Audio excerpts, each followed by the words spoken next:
অধিবাসের দিন দুপুরবেলা হচ্ছিল আমাদের বাড়ি গীতা পাঠ। আর এই দিনের ভিডিওগুলো দেখলে আমাদের একজন মানুষের কথা খুবই বেশি মনে পড়ে। তিনি হলেন আমাদের ঠাকুরদা। কারণ এই টাইমটা ঠাকুরদা আমাদের কাছে ছিলেন, আর আজকে ঠাকুরদাকে অনেকটাই মিস করি, কিছু করার নেই। যাই হোক, অধিবাসের দিন দুপুরবেলা আমাদের গীতা পাঠ হয়েছিল, আপনারা দেখতেই পেরেছেন।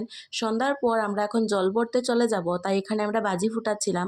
আমাদের অনেক দিন থেকে প্ল্যানিং ছিল বাজি ফুটানোর, তো বড় দুইটা বাজি আনা হয়েছে। আমরা জল ভরার সময় একটা ওইদিকে বাজি ধরানো হয়ে গেছিল, আর জল ভরা কমপ্লিট করে গিয়ে আমি একটা বাজি ধরাবো।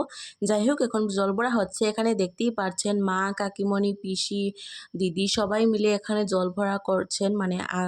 ধান দুব্বা দিয়ে আগড়িয়ে জল তুলতে হয় সেটাই করছিলেন। তারপর এসে তো আমরা উধুম নাচ শুরু করি, আর ওইদিকে বাজিও ফুটানো কমপ্লিট হয়ে গেছিলো আমাদের।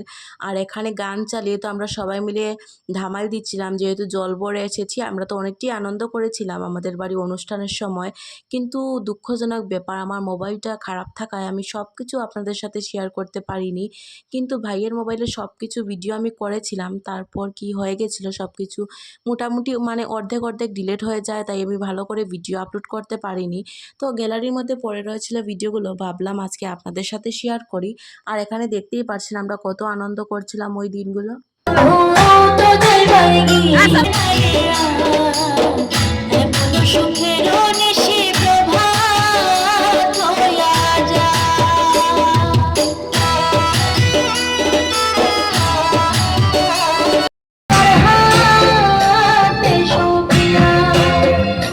এখন শুরু হবে অধিবাস, আর এখানে কাকু বরণ করছিলেন। অনেকটা নিয়ম কানুন রয়েছে যেগুলো হয়েছিল তখন, আর আমি এখন সব কিছু বলতে পারছি না, যেহেতু অনেকটা মনেও নেই, যেহেতু অনেক দিন আগের ভিডিও, সেগুলো অনেক মাস আগের। আর মোবাইলের কারণে তো আপলোড করতে পারিনি, আপনাদের সাথে শেয়ার করেইছিলাম।